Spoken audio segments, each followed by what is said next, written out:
Саламатсыздарбы? Эфирде Майдан.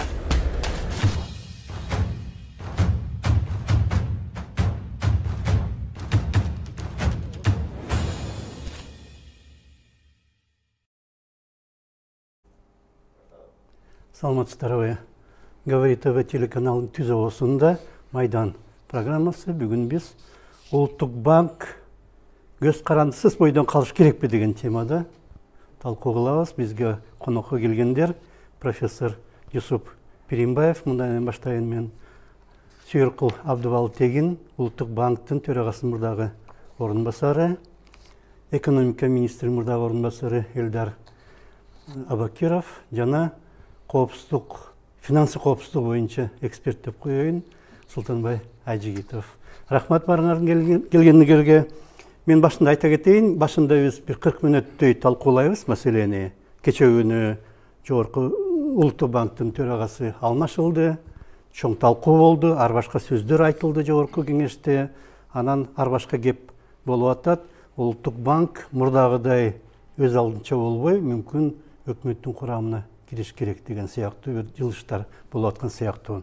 Анан бир 3-4 пикирди биз көрсөтөбүз, экранга да чыгат. Арбашка адамдар ушу Ұлттық банк жөнүндө эмне деп айтканы тууралуу, Ұлттық банктын жетекчилиги тууралуу, ошол айтылган пикирлер тууралуу силер өзүңөрдүн пикириңерди айтасыңар. Анан акыркы 10 мүнөтүндө уже корутунду сыяктуу эмне кылыш керек эле, кандай болуш керек эле, эмне туура эмес болуп жатат жана кандай алдыга жылыш керек деген маселелерди силер өзүңөр жыйынтык чыгарып айтып бересиңер. Кимден баштайлы? Кимиңер биринчи сүйлөйсүңөр?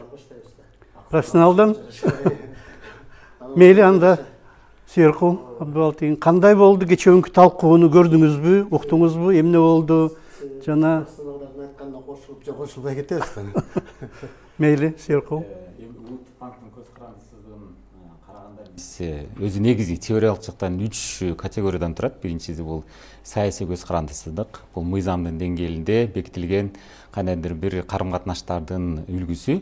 Экинчиси финансылык жактан көз карандысыздык, үчүнчүсү операциялык көз карандысыздык.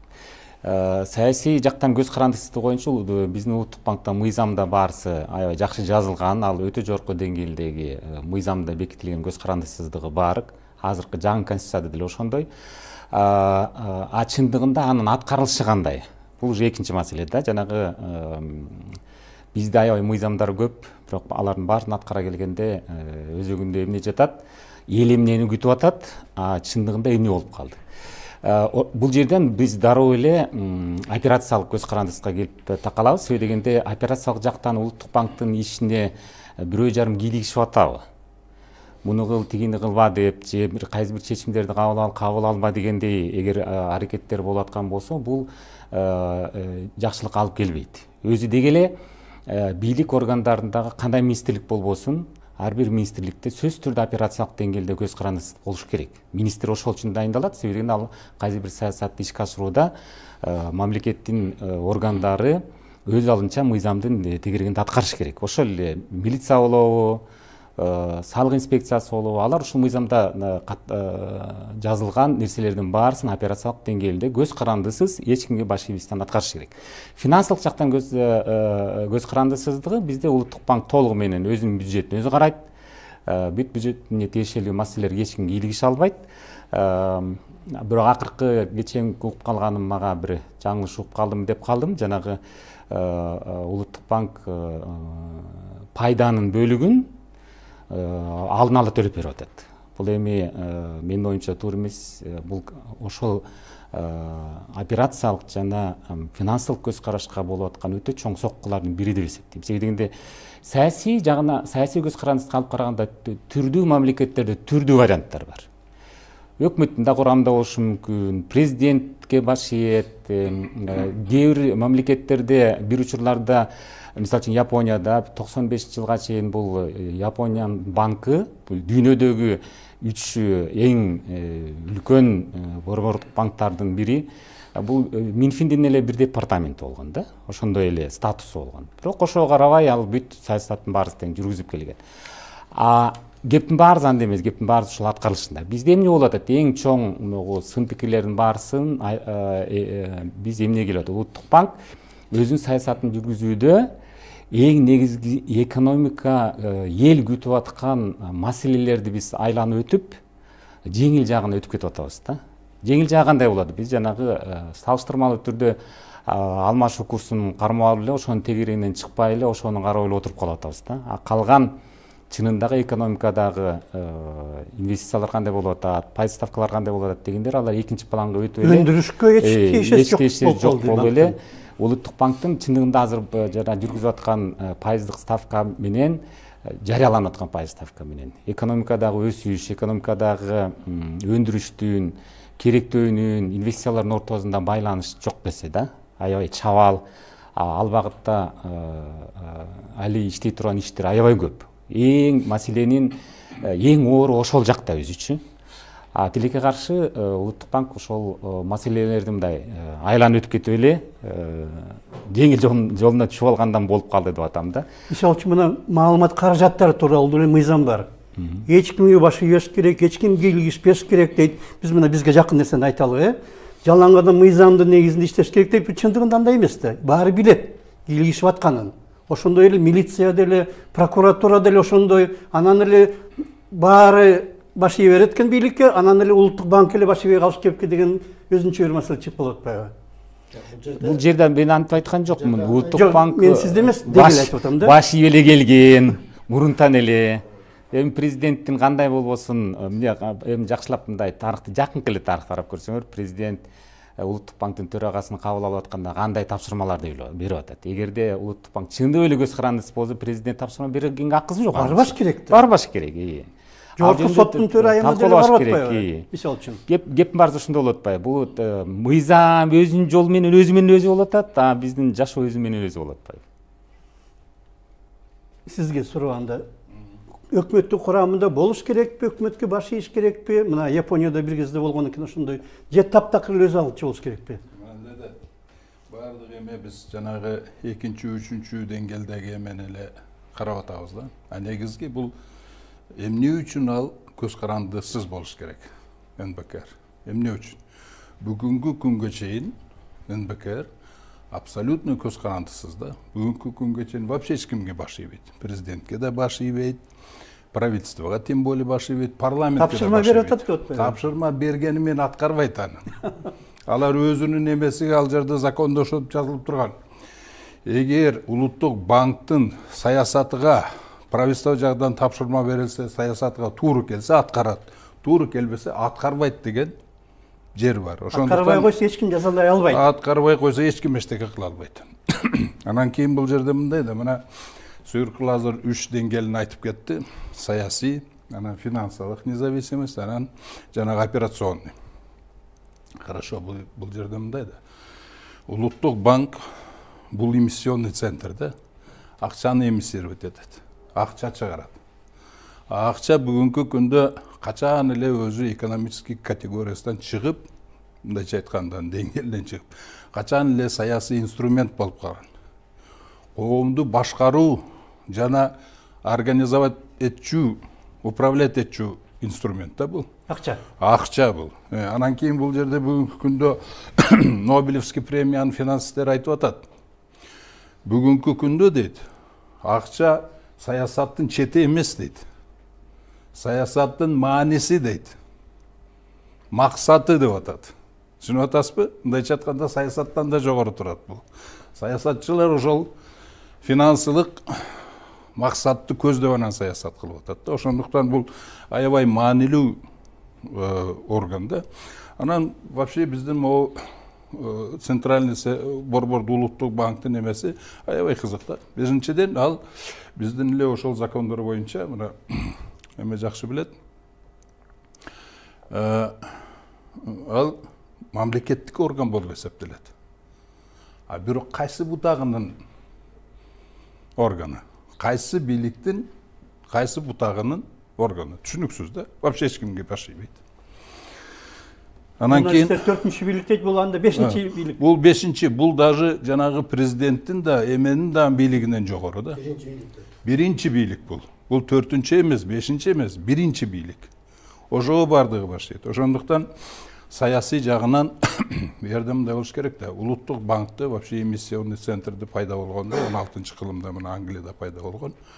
Ал именно мамлекетти каржылаганга уюштурулган орган да.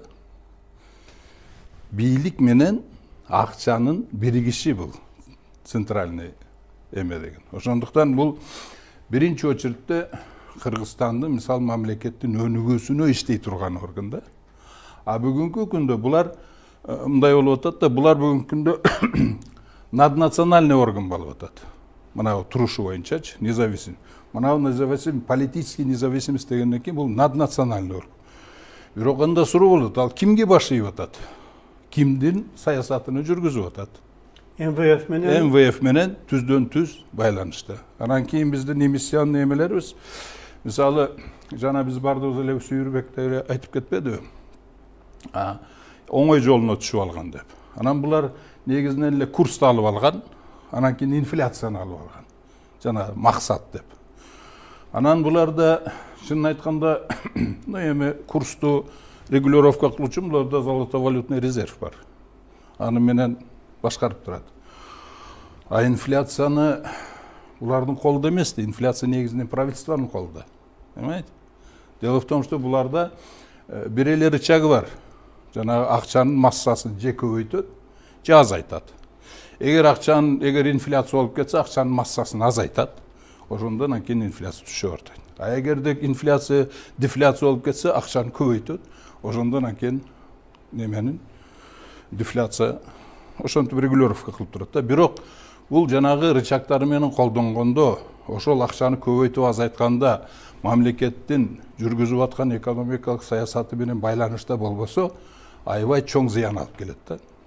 Мамлекеттин экономикалык өнүгүүсүнө. Сөзсүз да. Байланышып иштеш керек. Обязательно байланышты иштеш керек. А бүгүнкү күндө булардын национальный улуттук банк менен мамлекеттин ортосунда вообще байланышы жок. Анан улуттук банктын денежный кредитный политикасы биздин Кыргызстандын эмеси менен байланышы жок почти. Өнүгүүсү мененчи. Ошондуктан өнүгүүсү менен законодательно конституцияда милдеттелген эмес. Өнүгүшкө булар кызыктар эмес булар. Жок, вообще милдеттүү эмес. Закон боюнча конституциянын деңгээлинде ушундай эме кылып койгон. Эч нерсеге милдеттүү эмес. Улар только, значит, курсту карайт и инфляцияны карайт. Анан кийин жанагы МВФ спускать этип аткан, анан дагы жанагы эмнеде базельский эме бар, ошолордун инструкциясын так аткарыш керек, анан башка эмес жок да. Анан кийин бүгүнкү күндө мына акчаны чыгарганда улардын акча чыгаруу эмиссия саясаты биздин мамлекеттин экономикалык мындай муктаждыгы менен эч кандай байланышы жок да. Улардын акчанын көбөйтүшү, азайтышы бул только дүйнөлүк рыноктун конъюнктурасы менен эле байланыштуу. Биз менен эч кандай чатагы жок алардын. Эмне болсоң ошол. Эмне болсоң ошол, самгыл ошол жактан келе жаткан инструкцияны кыска эметсек, актарыш керек. Эметип жибербей да. Жусуп, кандай дейсиз, профессор? Бул жерде мен окутканым үчүн кичине башкачараак баштайын деп атам да. Орусчасын айтайын, любое практическое решение может реализоваться только тогда, когда теоретически обосновано. Бұл классический сөз. Значит, теорияны биздикилер таанып алганда. Ошон үчүн бардыгын каша кылып атышат. Мына азыр эле айтайын. Каша болуп кетти. Каша болуп кетти да. Каша болгон ушул жерде мына явный түшүнбөй атпайбызбы? Бул правительствого караш керекпи? Же каяка караш керек? Же президентке караш керек? Бул маселе эмес. Анан бизде дагы бир каша болгон жери бар. Бийлик менен башкаруунун ортосунда айырма барбы жокпу? Исполнительный власть деген бул башкаруу органы. Бийлик деген ал президент жана силовые органы. Анан ошолордун бардыгын тактап алыш керек да биринчи. Анан кийин айтыш керек. Анан бул жерде айтып келгенде, сүйөркүл Японияны пример кылып кеттим. Мен Япониясы жок эле, Советский Кыргызстан. Советский Кыргызстанда банканын башчыларынын баары член правительства. Ооба. Эмне жаман иштешти? Нормально эле иштеп атышты. Бирок бул жерде эң болезненный вопрос, жигит туура айтып атат. Эмиссионный политиканы жоктугу. Эмиссионный политиканы бизде МВФ регулирует этет. Мына не даст соврас. азыр акча басыш үчүн эгер акча керек болуп калса баса турган болсоң, сени только до уровня обслуживания внешнего долга, тышкы карызды обслуживать эткенге жете турган гана акчанын тегерегинде эмиссия аласың. Сен карызсың, сен көп өткөнгө уруксат бербейт. МВФ бербейт. Эгер эчтемече чалбайт. Эгерде сен өзүң бассаң, анда инфляциянын ичине точно киресиң, это точно. Бирок ошол жердеги вопрос мында турат. Жоопкерчиликти ким алыш керек? Ал кимге принадлежит эткенде эмес. Жоопкерчиликти ким алыш керек? Назбанк эгер жоопкерчиликти алып эмиссионный политиканы самостоятельно жасайм десе, анда уруксат бериш керек. Назбанктын өзү бастырыш керек акчаны. Кыргызстандан башка өлкөнүн бардыгы өзү басат акчаны. Биз заказ берип, ошол акча төлөп анан бастырып атабыз дагы. Анын мында ойлонуш керек да. Ошол төлөнүп аткан акча бир акча баса турган типографияны жасап коюп, өзүбүздүн элдерге жумуш ордун берген жакшыбы, же ошентип сатып алып отура берген жакшыбы? Кстати, азыркы мезгилдеги жана глобальный система дегенде бул еще диверсия болушу да мүмкүн. Акча боюнча. Айтып атпайбы, акча деген эмеден чыгып кетти, анан бийлик менен аралашып кетти деп. Бул деген олигархия власти и капитала деген сөз. Ошондой болуп кетти. Бирок андай эмес. Биздин национальный банктын статусу ушундай. Кичине баягы советтик Кыргызстандын практикасы бар, кичине рыноктук системанын практикасы бар. Аралашып калган. Себеби ал мындай. Закон о национальном банке деген законубуз бар. Ал Союзда да бар болчу. Законду жылда жанагы бюджетный законду кабыл алгандай эле Назбанкты да кабыл алышчу. Ошол жерде анын полномочиясынын баары жазылуу болчу. Ошол мезгилде, ошондой болгон мезгилде, полномочиясы жазылган мезгилде Назбанктын башчысы действительно көз карандысыз саясат жүргүзө алат. Жазылбаган нерсеге жүргүзбөйт. Ошол жагы бар. Анан дагы бир жагы, эми кыскараак айтайын да, коммерческий банкалардан баягы эмеси, Назбанктын надзордуу күчү бар. Бирок чындыгында коммерческий банкалар баш ийбейт азыр бүгүнкү күндө. Чет өлкөлүк да алар көбүнчө филиал болуп калат атпайбы, чет өлкө банктар эмес, ал биздин өлкөдө акча жасап атат. Да. Ал субъект хозяйствующий, орусча айтканда, бул жерде турат. Ошон үчүн бул жерде Назбанктын өзүнүн политикасы болуш керек, надзорный политика боюнча. Аны тиги жогорку кеңештен сурап кереги жок. Бирок бизде ушундай практика болуп калды, эми азыр ачыгын айтканда, жогорку кеңеш өкмөттү подмять этип койгон. Бизде депутаттар чоң. Бир министрин да чоң эмес, министрди жөн тазалап салышат. Мына булар иштеп көрдү го. Жөн баран сүйлөтпөйт дагы. Андай деген жок да, дүйнөдө жок. Иштин баардыгы ошондой болот. Баардыгы кашадай болуп аралашып калат. Эми азыркы бүгүнкү күндө Назбанк өкмөт составында болуш керекпи же болбошу керек деген. Так айтканда мындай. Эгерде либералдык экономикалык система турса, ал болбош керек. Өкмөттүн составында кирбеш керек. Кирсе, азыр ушунчалык финансылык ырчактар бар, Назбанктын жөнүнө отургузуп коет. Эл аралык финансылык эмелер любой мезгилде отургузуп коет. Другой разговор, биз жаңы конституцияга социалдык өлкө деп кирдик. Бирок социалдык өлкө эмне экенин эмгиче өзүлөрү түшүнбөй отурат. Муну жакшылап пропаганда жасап, социалдык өлкөдө мындай болот деп, эгер социалдык милдетти өкмөт толугу менен алса, анда Назбанкты өкмөткө баш ийдирип коюш керек, өзү объективно. Себеби ошондон кийин баягы улуттук кызыкчылыгын корой баштайсың. Ошондон кийин Назбанк иштей баштайт. Болбосо, каалайсыңбы либералдык системада отурганды? Отура бер, анда претензия койбо. Иш ушунда эле. Бирөөсү жоопкерчиликти алыш керек. Uzun emetпей, кыска эметели. Элдар, сиз кандай деп ойлойсуз? Жогоруда айтылган сөздөрдүн жарымына кошулам, жарымына кошулбайм да. Мындай так план болуш керек да.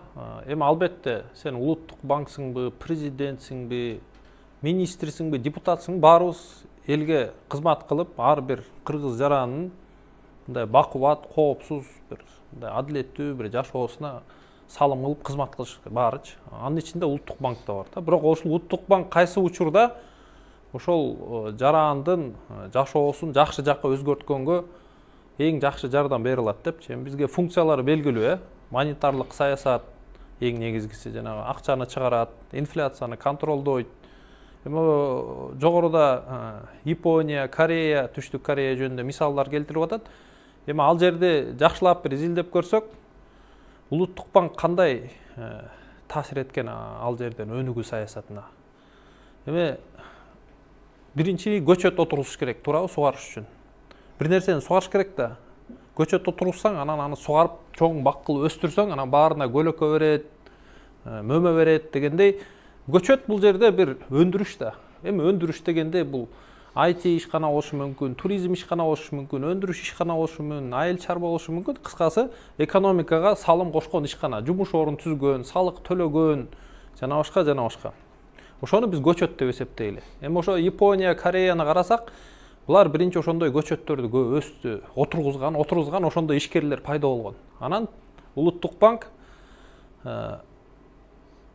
ошол ишкерлердин өнүгүшүнө кантип жардам берем деген суроо пайда болгондо, буларга кыска мөөнөт, узак мөөнөт, эң аз пайыздагы, керек болсо 0-га жакын, керек болсо дефляцияга өтүп кеткен, мындай минуска, даже ишкерге пайда боло тургандай саясат жүргүзгөн да.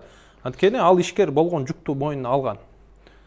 Миллион акча алып, ошого жабдыктарды коюп, миңдеген жумуш орун түзүп, анан Улуттук банк жана инфляция таасир эткенде, жана акчаны экономикага киргизгенде, печатный станокты кошуп, биринчи ошолор аркылуу өткөзгөн да. Ошолор аркылуу анан кийин элге тараган, салык катары, айлык катары. Ошону булар бир 15, 20, 30 жылга жакын бир туруктуу саясат катары колдонгондо, жана көчөттөр чоң бакка айланган. Жана Honda, Sony, Samsung, Hyundai деген чоң компаниялар пайда болду. Кытай деле бул саясатты колдонду. То есть так ошондой өзүңдүн бир өсүү өндүрүш саясатың болсо, мен оюмча Улуттук банктын мыйзамына ушундай өзгөрүүлөрдү киргизип, бардык жагынан эмес, именно ошол жагынан өкмөткө жардам бере турган бир функциясын киргизип койсо болот деп ойлойм менчи. Калган жагынан албетте президент, премьер-министр, популисттер болсо мына алдыда айтылып кетти. 2,5 миллиард сом жок кирешени алдын ала төлөп кой, бюджетке салып кой деп атат. Демек бул эми жок кирешени кантип салат? Кээ бирде бизде кээ бирде ишкерге келип, ооба, алдыңкы жылдын салыгын төлөп кой дейт да. Мен алдыңкы жыл банкрот болуп жок калсам, мен сага кайсы салык төлөйм? То есть бул популисттик же башка бир максаттар менен Улуттук банк колдонулбаш керек. Мындай нерсеге жол берилбеш керек. Ошон үчүн мындай 100% баш эт дегенге мен каршымын, бирок мындай по факту карасак, эми Атамбаев учурунда деле, Жээнбеков учурунда деле, азыркы учурда деле Улуттук банктын жетекчисин ким коет? Бар президент коет атпайбы, көрүп атпайсызбы? То есть демек Улуттук банк толугу менен президенттин колунда. Болгону ошо мыйзам бар. Мыйзам чегинде мен кыймылдайм деп Улуттук банктын жетекчиси айтат. Мен андан ашсам, мен кийин соттолуп кетем деп мындай кадамдарга барбайт. Бирок биз бүгүнкү көтөргөн тема, эми мен түшүнгөнүмөн, бүгүнкү кечээкү болгон окуяларда турабы? Эми ал жерде биз айтып аткан бул жерде сөздөрдүн мындай сысы да жок да. Ал жерде такыр башка окуялар болуп атат. Россиядан бир Фролов деген киши келип, бир-эки айрым депутаттарга кеңешчи болуп, өзүнүн бир сунуштарын берип, анан ошо сунуштар менен Улуттук банк жантына өзгөртүү киргизебиз деп, эми өзгөртүүнүн маңызын карасаңар, ал жерде эч кандай финансылык технология жок. Ал жакта Улуттук банк жарандардын алтынын сакташ керек. Улуттук банк ишкана жарандарга эсеп счет ачып, аларга кызмат көрсөтүш керек деп, мындай Улуттук банктын жанагы жөнөкөй банктын деңгээлине түшүрүп коюп атат да. Эми Улуттук банк жөнөкөй банк, банк второго уровня деп коет эмес беле, эл менен түзмө-түз иштешкен банкка айландырып, эми бул туура эмес. Бул авантюризм, бул чоң тобокелчиликтер акыры ар бир пенсионерге, ар бир студентке, ар бир үй бүлөгө негативдүү таасир этиши мүмкүн. Аны менен мен оюмча ойноп кереги жок. Ал жагынан өкмөткө да баш ийдирбеш керек, андай нерсе менен эксперимент кылбаш керек. Бул эксперимент кыла турган банк эмес. Эксперимент кылсаң, каалаган банк менен барып сүйлөш, эксперимент кыла бер. Криптовалюта менен иштейсиңби, башкасын кыласыңбы? Бирок Улуттук банк ал эксперимент кыла турган жер эмес да. Эмне менен айырмалаш керек Улуттук банк башкалардан? Эң биринчиден Элдердин айтканына мен толук кошулам. Чын чынында келгенде бул маселе дайыма турган да. Улуттук банк өкмөттүн саясатын колдоонго даяр негизичи. Бирок эмне саясатты колдойт? Кантип колдойт? Мен иштеп турганда деле бир нече өкмөт алмашты. Ар бир өкмөт башы келгенде миллиарддаган долларга биз инвестиция алып келебиз дейт да. а бирок ошол миллиарддаган долларга келген инвестицияны кантип алар ишке ашырат, ошол акча каяктан келет, баш аягы жок. Ал жөн эле сөз эле да, сөз эле жакшы эле мындай каалоо тилек да, чын айткандачы. А реалдуу жумуш жок да. А реалдуу жумуш болбогондо ошол акчаны кимге печаттеп бериш керек, ким колуна карматыш керек. Эгер аны биз жөн эле жеп алсак, ал импортко айланып эле кайра алмашуу курсун талкалайт да. Же болбосо бюджеттин азыр татыштыгына сала бере турган болсо, ал биз мына нары барса 30 жыл эле болду, бизде гиперинфляциядан өттүк да. Өзү инфляциянын өзөгүндө эң чоң өзөгү бул. Ошол жана бюджеттин тартыштыгы. Эгерде өкмөт популист болсо, мына Венесуэлада эмне болуп атат? Ошондой болуп калышы мүмкүн. Биз андайга эч убакта жол бербешибиз керек. Азыркы учурда мисалы үчүн Улуттук банктын көз каранды толук мындай көз каранды дегенде мен чынында практикалык жактан дагы, теориялык жактан дагы кошулбайм. Себеби дегенде Улуттук банк качан биринчи түзүлгөн күндөн бери эле көз каранды болуп келет. Болгону бир киши көз каранды, президентке. Азыркы мисалы үчүн өзгөрүүлөр эгер кабыл алына турган болсо, Улуттук банк анда жана министрликтин департаменттеринин деңгээлине түшүп калат да. Андайда биз анда сөзсүз түрдө биз финанс системаны жок кылабыз. Алыска барбайлы, мына биздин жаныбыз эле Тажикстанда банк кризиси жүрүп атат да. 500-600 миллион доллар алар төлөй албай отурат аларчы. Казактар 12 миллиард доллар коротtu, дайылы аягына чыга элек да. Эгер ошондой жолго биз кетип кала турган болсок, анын жоопкерчилигин ким алат? Маселен баары мындай эмес, менин оюмча. Мына агай айтып кетти, жакшы. Кептин баары жоопкерчиликте болуп атат. Биринчи партиясы болобу, президенти болобу, биринчи өзү жоопкерчилик алгандан кийин ошол айтсынчы, мына мен 5 жылда менин экономикалык саясатым моундай болуп, мунуларды аткарам деп. Ошол аткара турган планга реалдуу проекттер келиш керек. Ошол реалдуу проекттердин ичинен бир бөлүгүн жеке ишкерлер аткарат, бир бөлүгүн чет өлкөлүктөр аткарат, анан калганын мамлекет аткарат. Анан ошондо жетпей аткан акчаны каяктан издей турган табыш керек. Андай иш жок болуп атпайбы азырчы? Мына карасаңар, мына жылына бюджетти эле карат, жанагы чет өлкөдөн келген проекттер аркылуу 200 миллион доллардын тегерегинде проекттер освоение болот. Ошону освоение кыла албай атпайбыз бизчи. Ошол ишке ашпай жатат. Берген акчаны ишке өздөштүрө албай жатабыз. Каяка салыш керек? Эгерде өзү аябай өтө чоң изилдөөлөр болгон. Жада калса биз жанагы мактап аткан неме Япониянын экономикалык программасы дагы өкмөттүн программасы. Ал ишке ашырылган эмес. Алар башкача жол менен жана жеке менчик сектордун күчү менен алар чыгып кетишкен.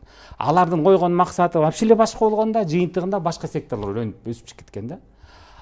Биздин өкмөттүн саясатында эмнелер болуш керек? Биз ошол жака карайчы. Кептин баары бул мыйзамда эмес. Бизде мисалы үчүн 9900 канча бир мыйзам бар экен, аны ким окуп атат, ким аткарып атат?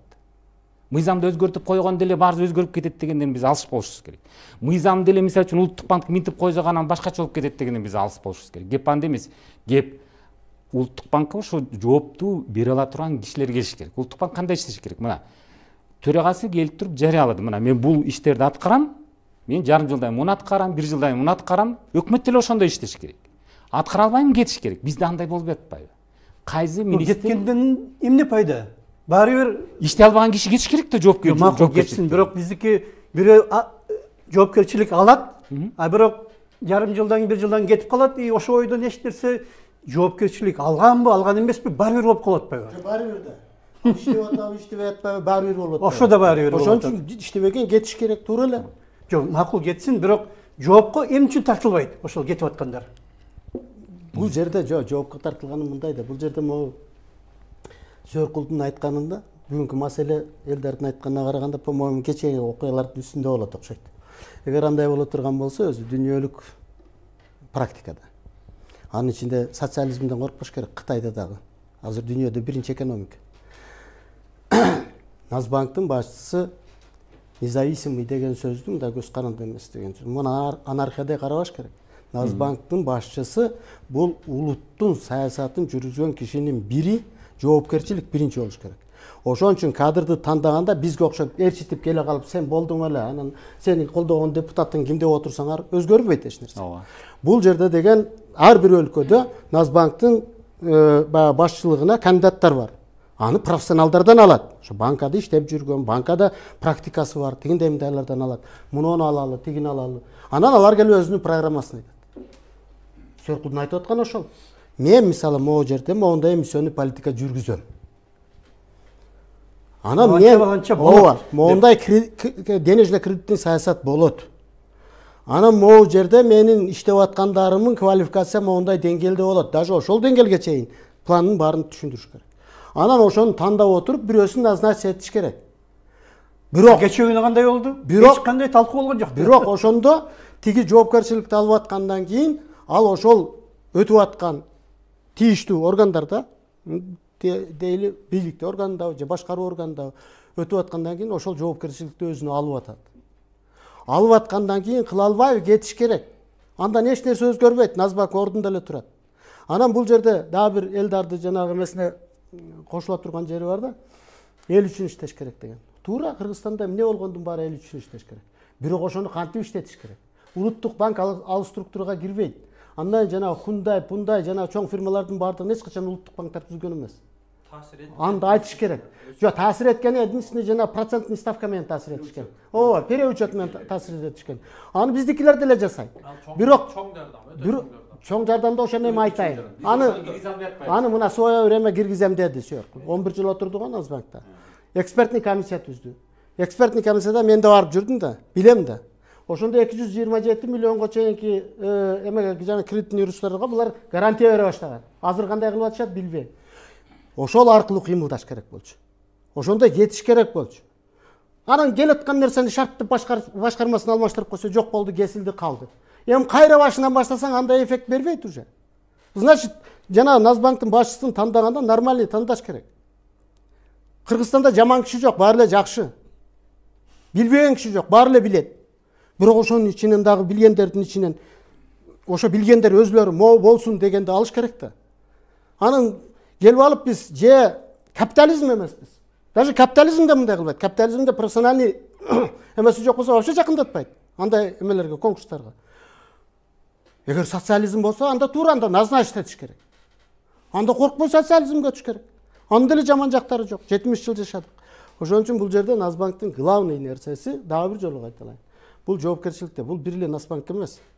Бул бардыгына тиешет. Мисалы өткөндө передачада айттым, антимонополдун функциясы кандай болуш керек деген. Фактически функциясын бериш керек бардыгына.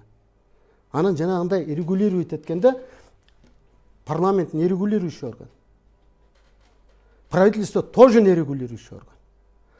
Отдельное министерство регулирующий. Ошонун ичинде Назбанк бар, ошонун ичинде Минфин бар, ошонун ичинде Минэкономика бар. Ошол регулирующий органдардын бардыгына өзүнүн функциясын бериш керек. Операциялык көз карандысыз. Ооба. Именно операциялык көз карандысыз ошол жерде жатыш керек. Мен жанагы экономикалык коопсуздук жагынан айтайын да. Берде Сүйүркул, конечно, көз каранды деп айтып атат. Муну Сүйүркул же билип туруп айткысы келбей атат, же билбейт. Себеби деген бүгүнкү күндө мен дагы бир жолу айтайын. Национальный улуттук банк абсолютно независимый, наднациональный орган. Башка жакка көз каранды. Башка жакка баш ийет. Башка жактын саясатыны жүргүзөт бул жерде. Биздин саясат качан жүргүзөт? Ошол башка жактан келген саясатка биздин саясат тууру келсе, ошондо аткарат. А эгерде тууру келбесе аткарбайт. Ушул жагын айтып коеюн. Эч ким эчтеме кыла албайбы? Эч ким эчтеме кыла албайт. Айтканы туура, бирок себеби деген мынандай да. Кечирип коюңуз. Могу эмеде ошо туура наднациональный болуп атат да.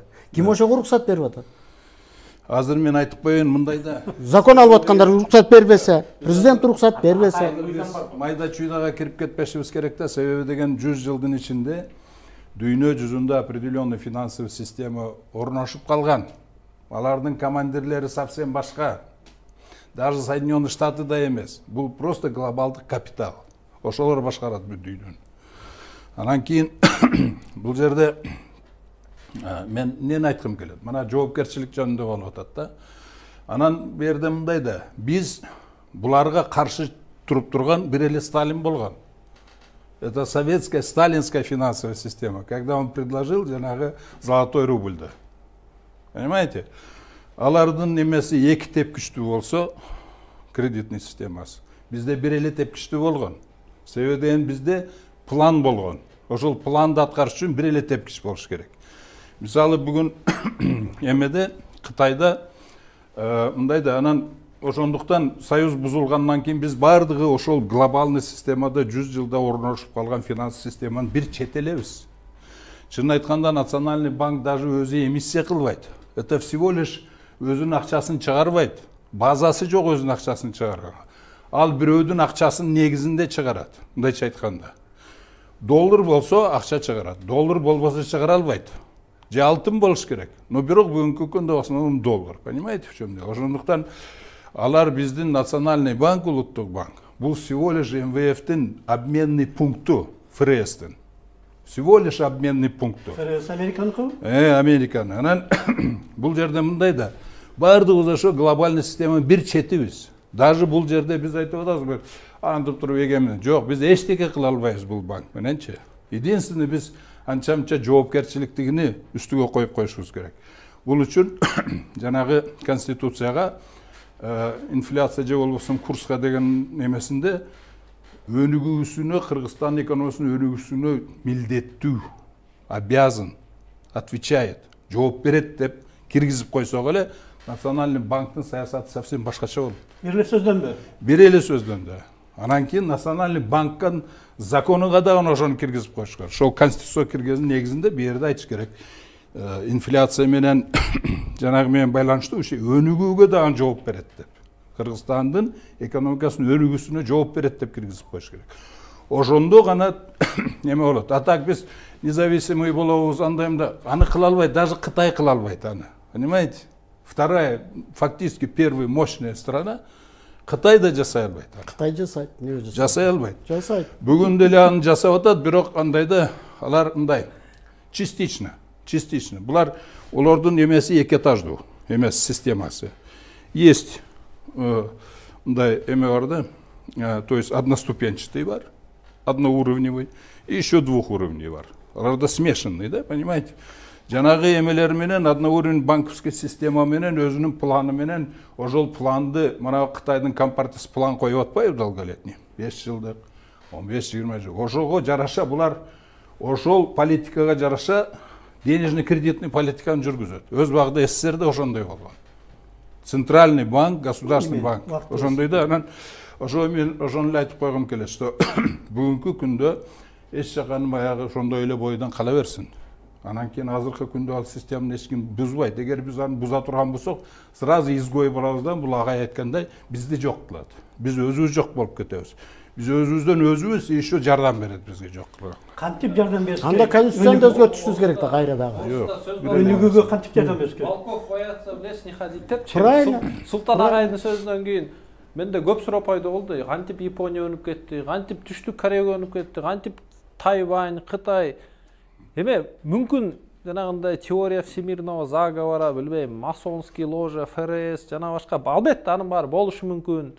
Бирок бүт эле өлкөлөр көсөтүп атпайбы? Өссө болот, Сингапур жана башка. Жок, алар жардам берип атат. Маселе аракетте. Аракет өндүрүш менен тиеши аракет кылган адамга берекет. Ал жерде жанагы албетте МВФтин программасы бар учурда ар түрдүү чектөөлөр бар болчу. Азыр МВФтин программасы жок. Жанагындай үстүнөн карап туруп сен муну кыласың деген нерсе жок. Улуттук банк эгер кайсы бир программа түзүп, кайсы бир проекттер менен жаңы бир инструменттерди киргизип, ошол эле жана векселдерин перевод кылам десе, же жана узак мөөнөттүү кредиттерди берем десе, алардын баарысын экономиканы колдогонго жасаса болот.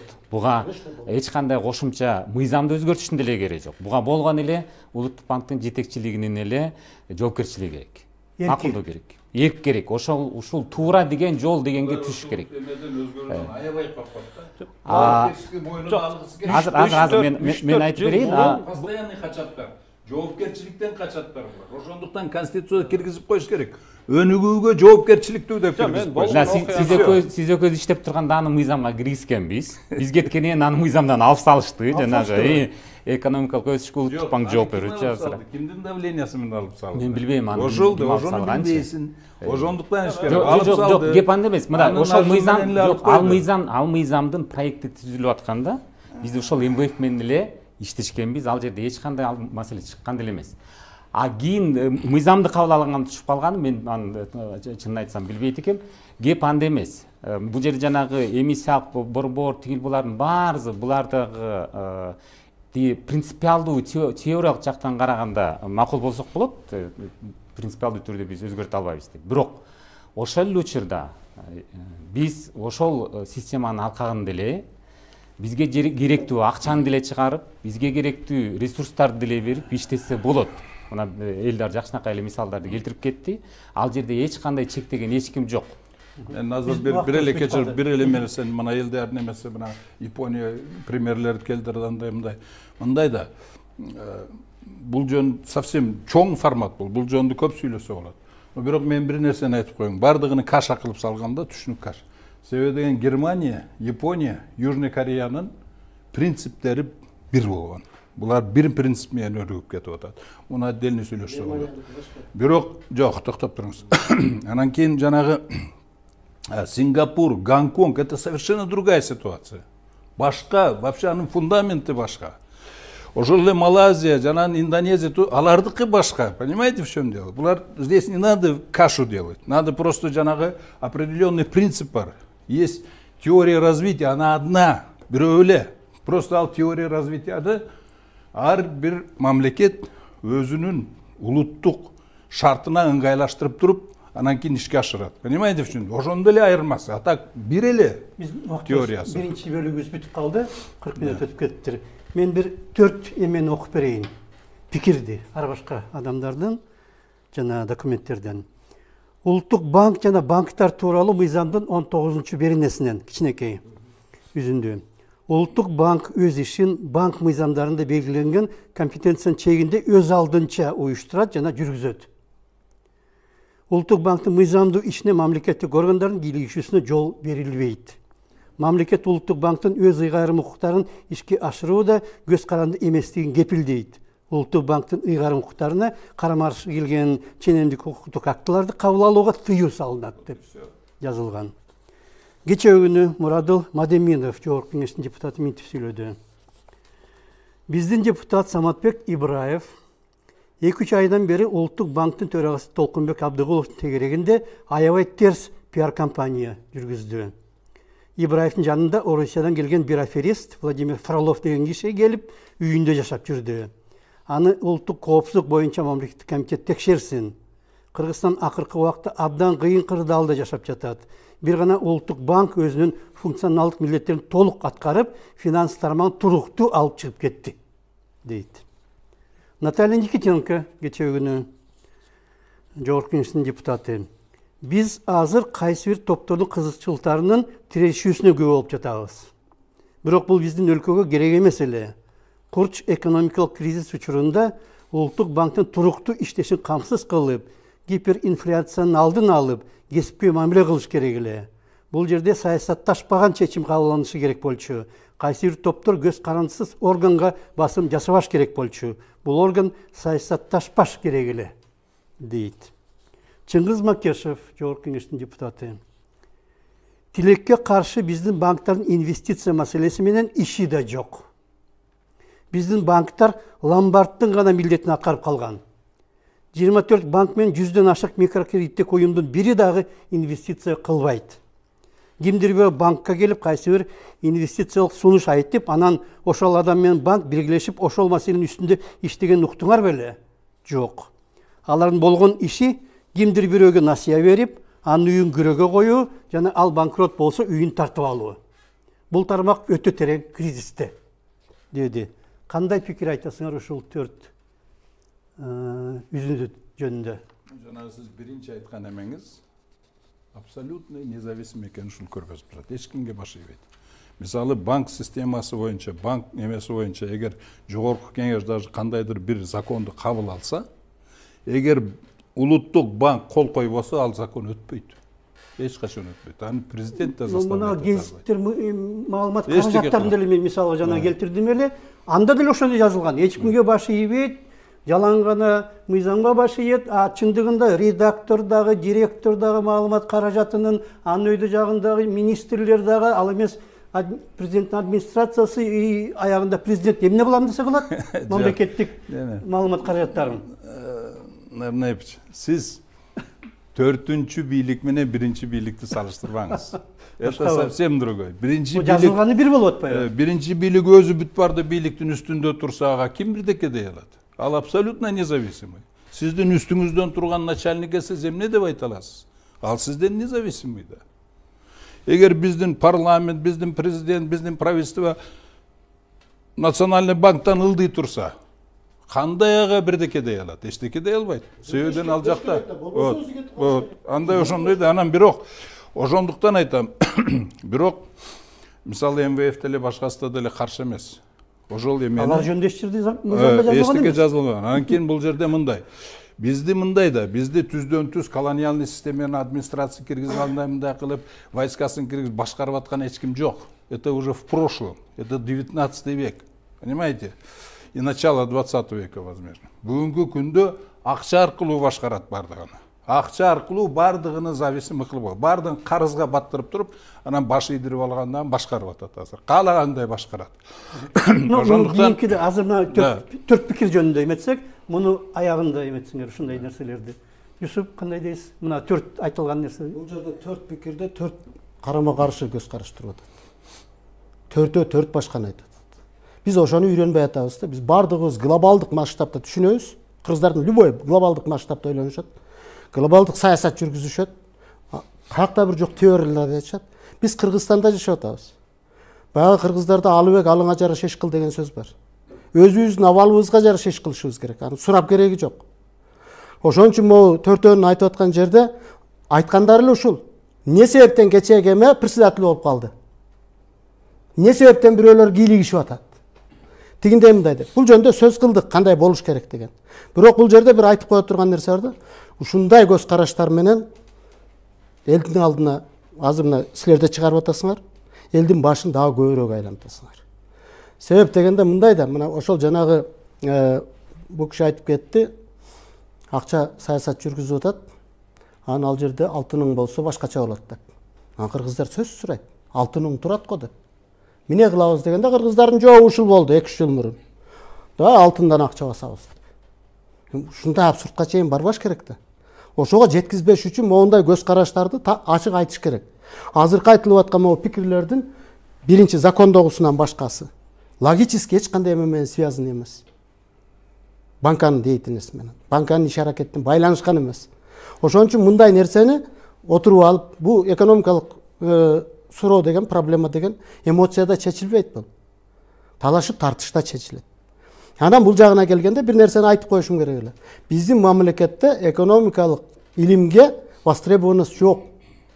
Жазып атышат, мен көптүн билем. Эч кандай бир илимге жок. Ооба, нормально жазып атышат, нормально эме болот. Же окушпайт, же чакырып алып бир сүйлөшүшпөйт.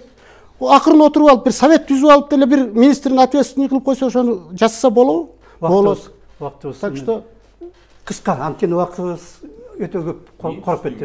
Эгерде биз мыйзамдуу мамлекет болобуз десек, биз келечекте өзгөрөбүз десек, бизде жоопкерчилик болот десе, мына улуттук банктар үчүн жазылган мыйзамдагыдай операциялык деңгээлде көз карандысыздык ар бир органда болуш керек. Милиция да ошондой иштеш керек. Милиция мыйзамдан башка эч кимге баш ийбеш керек. Бирөө жарым туура эмес кылып аткан болсо мыйзам боюнча аны соттотуш керек. Сот да ошондой иштеш керек. Болгону ошону мына улуттук банк системасында улуттук банк аны аткарганга аракет кылып атат. А башка органдар кылган жок. Кылбайт. Эмне үчүн? Кереги жок, баягы эле жоопкерчилиги жок да. Эми ошол хотя бы ошону аткарып аткан органды азыр ушундай жол менен, башка пикирлер менен аралаштырып, саясатташтырып жок кылып алсак, бизди келечек кечирбейт да. Элдер. Оптимист бар, скептик бар, пессимист бар. Менин оюмча биз пессимист болбошубуз керек. Скептик да болбошубуз керек. Анткени биз жаш өлкөбүз, мына 7 миллионго жакындап калдык. Бизде 70% эл 40 жаштан жаш. Биз өсө турган, күбүлдөп өсө турган өлкөбүз негизичи азырчы.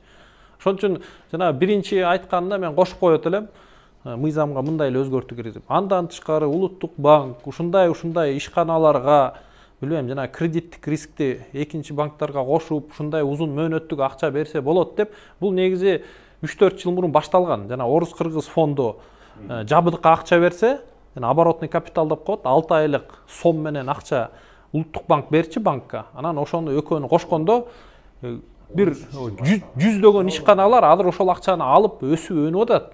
Анын ичинде көптөгөн компаниялар бар. Бул нерсе башталган, бирок бул 6 айлык эле мөөнөт менен чектелген. Эми жана пролонгация бар. Ооба.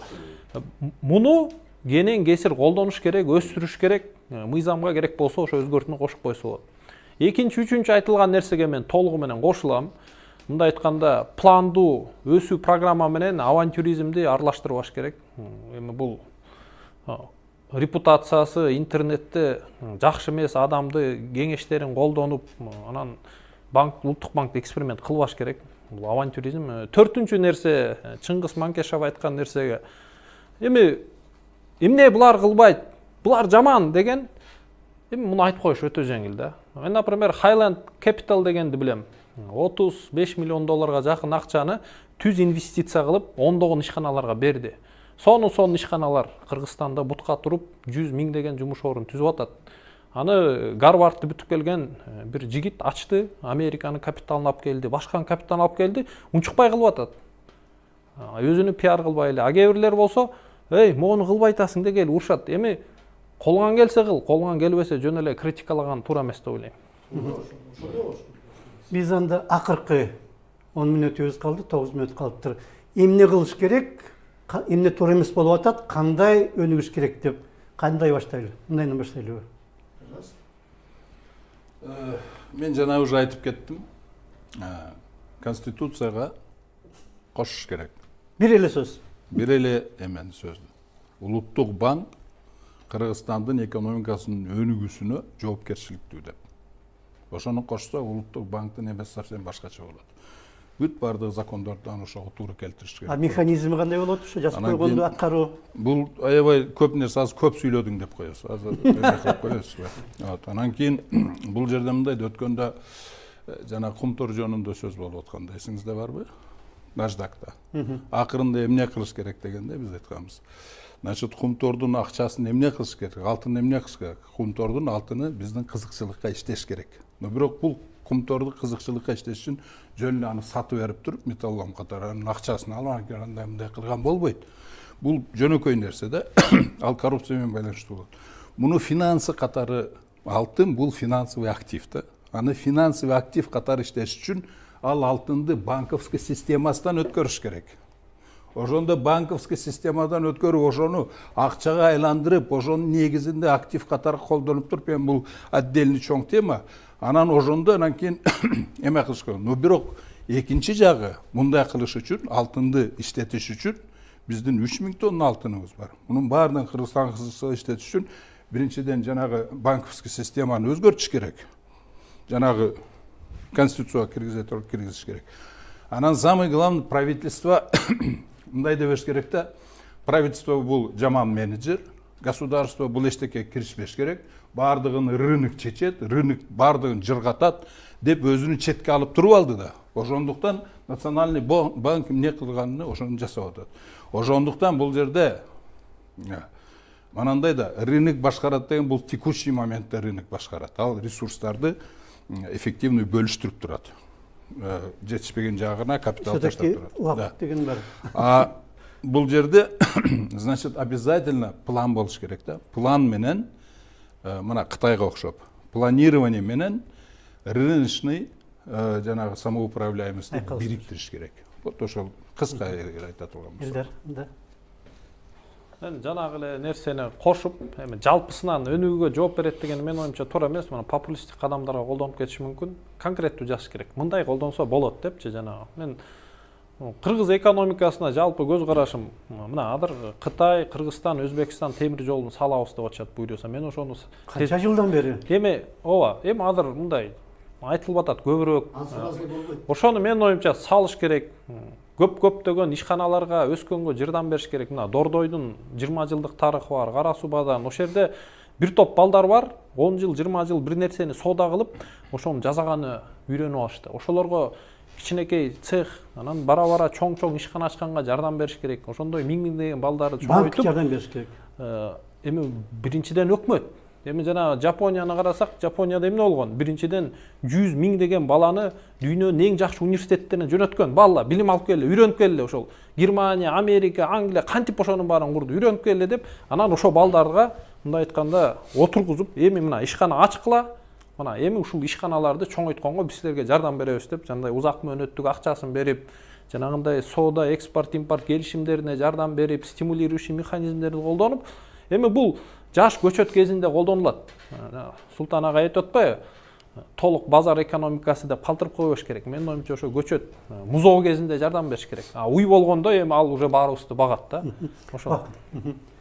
Серкул. Менин оюмча кандайдыр бир деңгээлде Султан Байкенин айтканын колдойт элем. Прямо ошондой жазылбаса да, ошонун бир кайсы бир вариациясында элдардын айтканын Улуттук банк эч кандай өзгөртүүсүз эле аткара алат. Ага эч кандай мыйзамды өзгөртүштүн деле кереги жок. Үчүнчүсү, биздин конституцияда кандайдыр бир деңгээлде ошол форма жазылган. Азыр конституцияда бир жаңы норма кирген, Улуттук банк банктык каржылоонун жаңы принциптерин, формаларын, механизмдерин киргизгенге милдеттүү да. Ошол милдетти Улуттук банк ушул кезге чейин милдет катары карабай, укук катары карап келатат. Мына ошону мыйзамда анын немеси чечмелениши жок да, конституцияда жазылган. Мыйзамда чечмеленген эмес. Эгер ошону мыйзамга да бир эки жолу менен чечмелеп, Улуттук банк муну аткарышы керек деген боло турган болсо, уже жанагы круг ошо менен бүтөт да. Милдеттин ордуна укук деген кандай? Ал жерде мындай орусчасындай нейтралдуу жазылып калган да. Азыр кандай эле, мисалы үчүн банктык жаңы каржылоо, банктык каржылоонун жаңы принциптерин ишке ашырат деп койгон. Менин түшүнүгүмдө бул милдет. Ал эми Улуттук банк антип карабай келет. Укук болсо аткарса болот, аткарбай койсо болот дегендейчи. Бирок ушул учурдагы эң биринчи актуалдуу маселе Улуттук банктын көз карандысыздыгына кол салбаш керек. Бул өтө опурталуу. Биз ага даяр эмеспиз. Авантюра бул бурпаста эле ээлеп алат. Биз жанагы өткөн кризистер мына кече жакында эле болгон. Ага айрадан кирип барбашыбыз керек. Бул олуттуу маселе. Анан акыркысы менин оюм боюнча парламенттин укугун, жоопкерчилигин такташ керек. Азыр парламент эч кандай жоопкерчилиги жок, жөн эле базар, ар кимди басага алып, жулуп жеген орган болуп калды. Анан алмаштырган жетекчилерди. Жетекчилердин баарын айдаган орган болуп калды. Парламент эстерин учурундагыдай болуш керек. Депутаттардын мыйзам чыгаруу укугун тыйыш керек. Депутаттар мыйзам боюнча идеяны бериш керек дагы. Бизде өкмөт бар. Өкмөттүн юстиция министрлиги бар. Юстиция министрлиги аны бышырып, мыйзамды жазып парламентке бериш керек. Эстердин учурундагыдай эле жылына 2 жолу келип, мыйзамдарды кабыл алып, бюджетти бекирип кетиш керек. Парламенттерлер дайым иштеген парламентти бизден алып салышыбыз керек. Менин оюмча ушул. Ансыз бизде тартип болбойт. Юсуп. Ысыр дейбиз. Анан баягы ысырды. Окуп алыш менен жок дейт. Советтик Кыргызстандын эле кылганын кылалычы элдер. Ушу Кыргызстандын өзүнүн ичиндеги алыбыз жеткен ишке киришели да.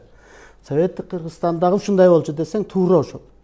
Анан негизинен туура нерсени туура деш керек. Анан бүгүн мына эмне кылышыбыз керек деп суроону конкретный коюп атасың. Бүгүн могу жерде ошо бүгүнкү абал кандай болуп калган себептерин айтып атышып, значит эмне кылганын көрүнүп атат. Значит ошону кылбаш керек дегенди айтып атышат бардыгы эле. Демек ошону кылбаш керек биринчиден. Бирок эң чоң маселе бул базистик түшүнүктө. Есть базис, есть надстройка. Мына конституцияга жазып коебуз деп атат, мен кошулам, жазып коет, бирок ал ишке ашпайт. Ишке ашпаганын себеби бар. Мына биздин мамлекет азыр конституциянын биринчи эле жазганда айтып атат. Кыргызстан бул демократиялык, укуктук, анан паланча түкүнчө деп келип анан эң аягында жөө советский деп туруп эң аягында социалдык деп атат. Ошол түшүнүктөрдүн ичинде единственный базисный түшүнүк бул социалдык. Эмне себептен? Бул идеологический көз карашта. Эгерде биз либералдык экономикалык системада турсак, бүгүнкү айткан желанияңардын бирөөсү ишке ашпайт. Демек базистен башташ керек. Эгер базисти өзгөртө алсак, конституцияда бир эле базисный түшүнүктү калтырсак, ошол базиске жараша демократияң болот. Ошол базиске жараша укук системаңы түзөсүң. Ошол базиске жараша финансылык системаңы түзөсүң.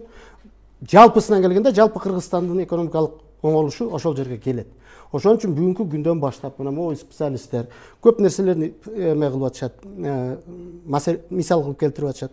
Ошонун ичинде бүгүн ошол конституцияда жазылган социалдык базистик түшүнүк, экономикалык түшүнүк эмне экенин айтышыбыз керек. Аны ошонун үстүндө иштеш керек. Парламентте заставить этиш керек. Ушунун үстүндө иштейсиң деп. Ошонун негизинде закон кабыл алыш керек. Себеби либералдык экономикалык система 20-чы кылымдын башынан бери развитиеге тормуз бул. Кабыл айтып атышат. Рыночный экономика менен либералдык экономика системанын айырмасы бар. Мунду айтып коеюн силерге. Ошон үчүн либералдык экономикалык система кризисте. Ал оңолбойт да, бүт дүйнөдө. Эң жаңысын Россия көрсөттү. Аны уже өзүлөр да түшүнүп калды. Ошон үчүн базистик түшүнүккө кайра кайтышыбыз керек. Рахмат баарыңыздарга.